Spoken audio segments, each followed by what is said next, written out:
Hello, my dear students. I hope you're all doing fine. So today we will start with your chemistry, okay, and that is chapter 4, and we will discuss about the topic water. Morning, students. Today we are going to study about the topic on water, that is in your chemistry chapter 4. So when we think about the term called water, I think we all know what is water, right? Water plays an important role in our life, okay? Not only we human beings as well as plants and animals.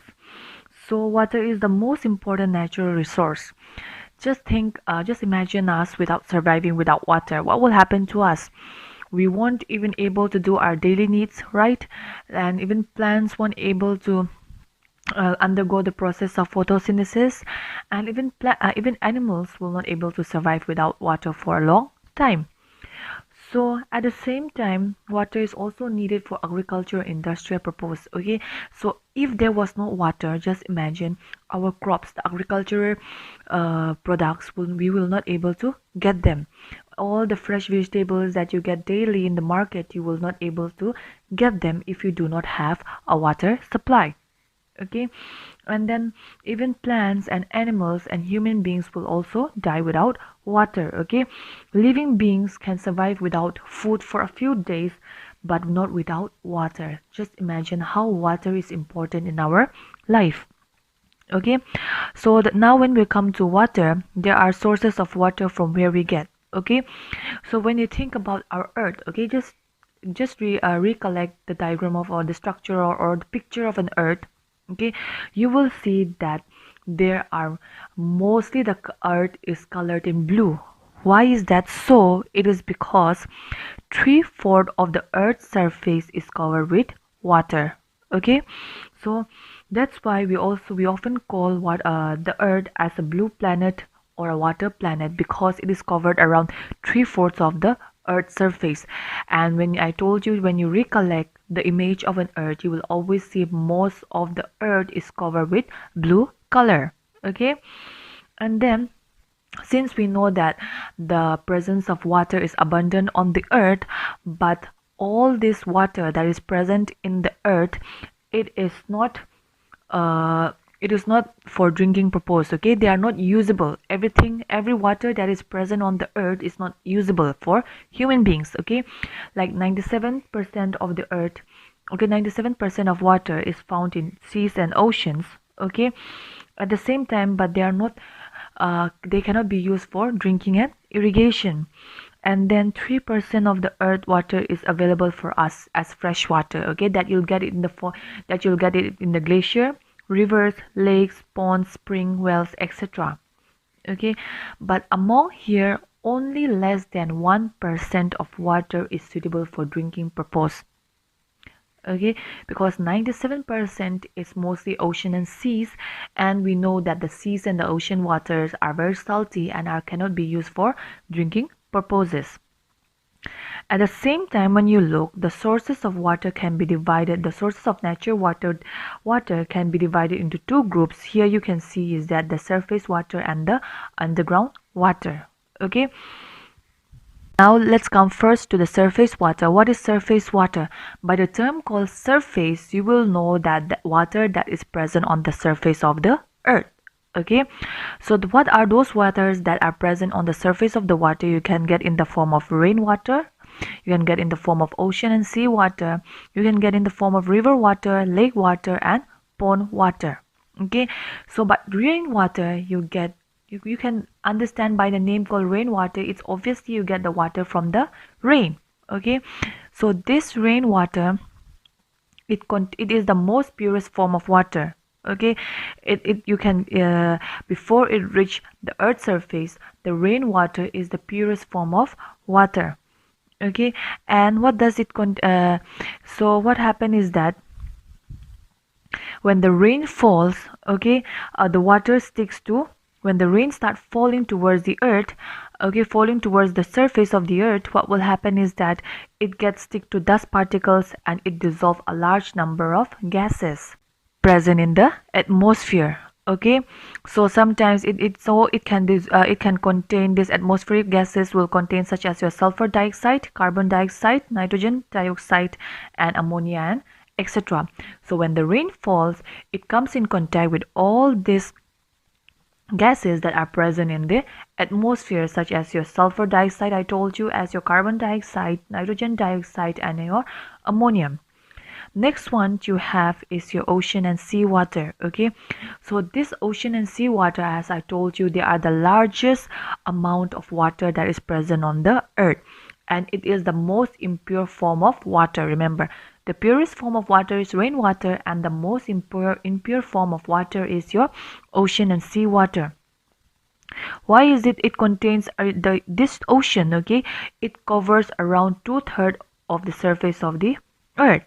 Okay, why is it impure form of water? Because when it rains, when it rains, okay, it comes in contact in the ground, okay, and then when the rain get collected in the rivers flows towards the sea.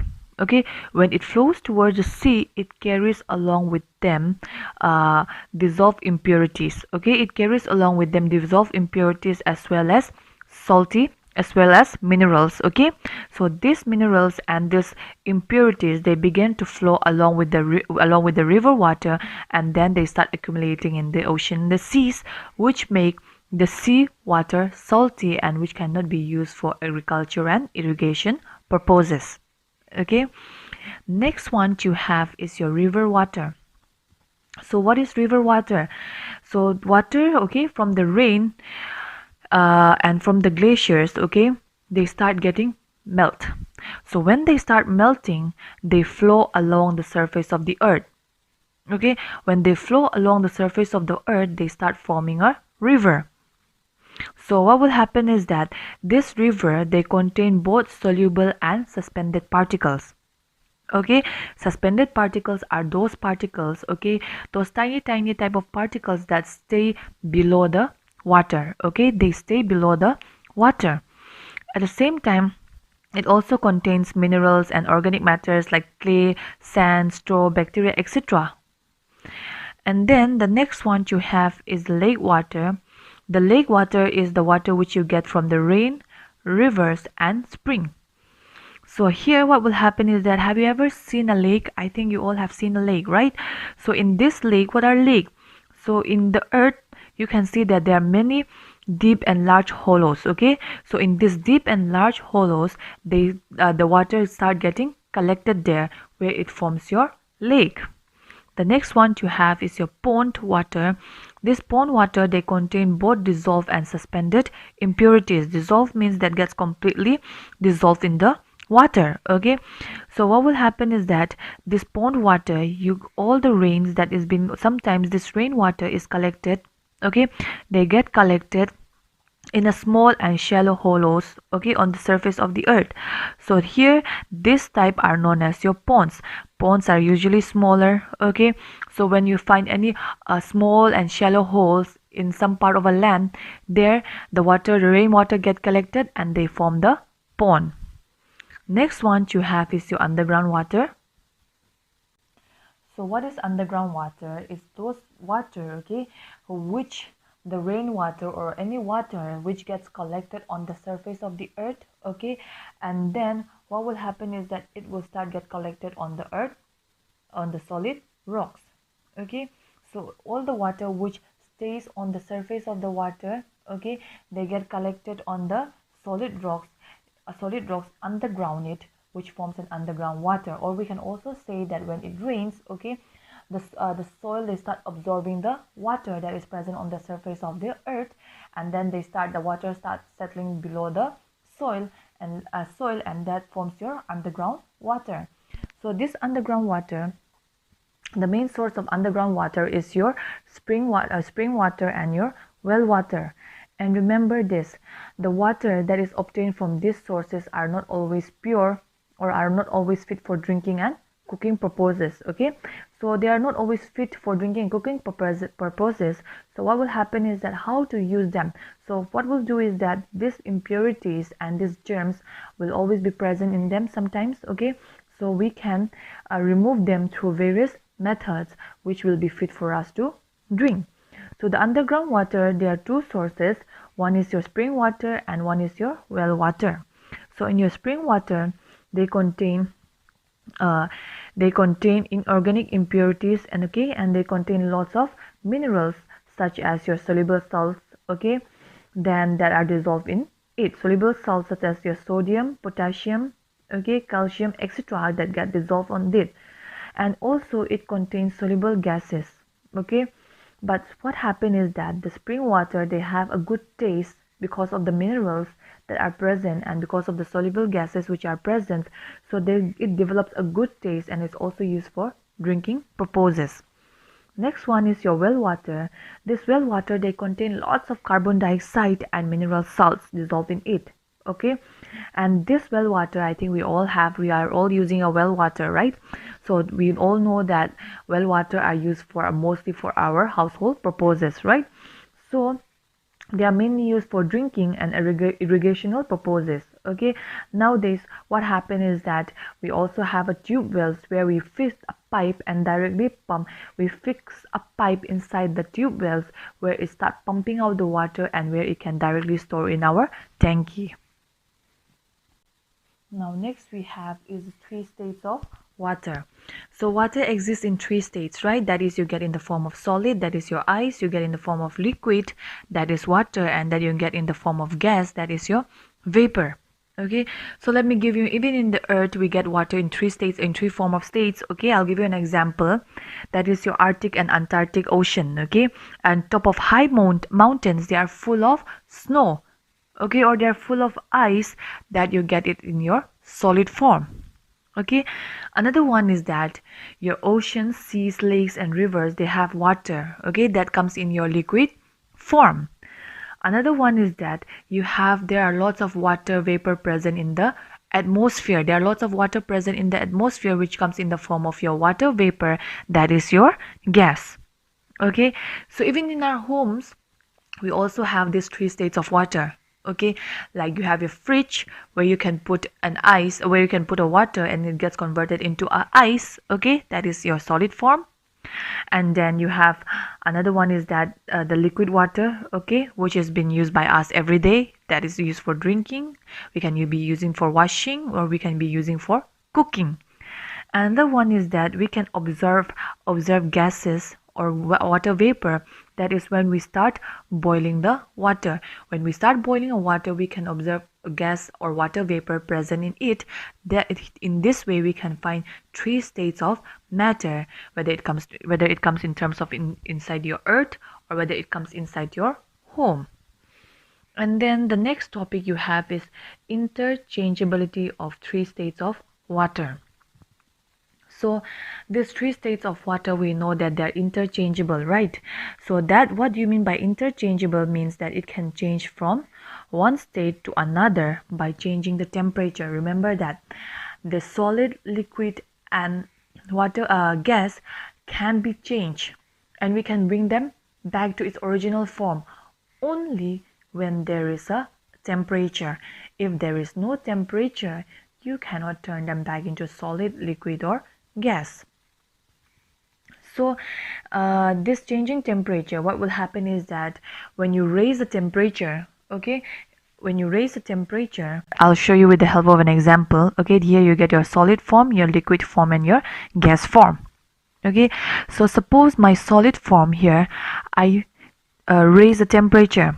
When I raise this temperature, this solid ice, this is an ice, this ice will start melting. And we all know that when ice melts, it forms into a liquid. Now again I increase the temperature. So this liquid will start boiling and they'll start forming evaporation. They'll start forming vapors. So once they start forming vapor, this is what you get, your gaseous state. That is when we change the temperature, we can get them in the form of your solid. You can get them in the form of solid, liquid and your gas. Then another thing, so suppose I want to get back my ice. Now I have changed the ice completely into gaseous state. So now suppose I want to get back my ice. How will I do that? It's easy and simple. It is by decreasing the temperature. So now what will happen is that my gas here, which I have, my water vapor, I will start condensing, or we can say condensation. Condensation is the process, okay, where a water vapor gets cooled down and form a minute water droplets. Okay, so what will happen is that here this water vapor, I will decrease the temperature, and this water vapor, they will start cooling down once I decrease the temperature. So after decreasing the temperature, this water start cooling down and they form into a liquid. Okay, and then here you get, they form into a water again, that is in your liquid state. Okay, now I still did not get my solid form, I did not get my ice. Yes, so what will I do is that I will start decreasing the temperature more. The moment when I start decreasing the temperature more, at the freezing temperature here, as marked here, in the freezing temperature here, so what will happen is that this will start forming back into ice. Okay, so in this way, the three states of matters, you can change them back completely into water vapor, and you can change them back completely into ice, that is by changing their temperature. Okay, next we have is the effect of temperature in the on the density and volume of water. Okay, what do you understand by here this? So we know that when we heat when we heat water, okay, the molecules of matter, the molecules of matter that are present there, they start going away from one another. Okay, and when we cool them, when we cool the water, that is when we cool the water, okay, what will happen is that the molecules, they'll start getting closer again. Remember, once we heat, the molecules will start moving away from one another, and once we cool it down, the molecules will come close to one another. For an example, when it's so hot, okay, in the classroom, you do not want to sit closely with your friends, right? You stay a bit apart from your friends. And when it is very cold, you know, you want to sit near your friends, you want to sit close to your friends, okay, you come more closer. In the same way, when the water is being heated, they move away from one another, and when it's being cooled down, they come close with one another.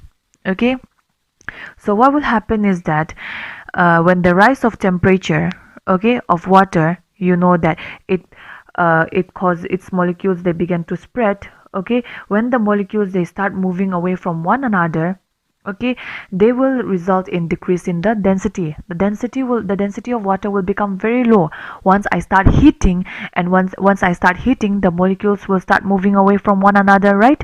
So once the molecules will start moving away from one another, the density of water will become very less. Okay, remember that, because if there's an effect of temperature, the density and the volume of water will have an impact on it. Okay, and the next one is that, suppose I cool the water. Remember, on cooling the water, what happens? The molecules, they start coming close with one another. So once the molecules, they come near with one another, the density of the water becomes increased. Remember that. On heating, the molecules stay away and the density of the water becomes less. And once I cool it down, the molecules, they come close with one another and the density becomes high. Okay, so when we think about hot water and cold water, remember that hot water means the molecules, they stay far away from one another, so the density is lower, and in cold water, the molecules are always intact, or they are always close with one another, so the density of the water is high. Okay, and the density of water, if we just know normally, okay, the density of water is maximum in 4 degrees Celsius. Okay, so in 4 degrees Celsius, the density of water will be maximum. When it's in high temperature, when you have in a cooling temperature, the density will be high, and when you heat the water, the density will become very low.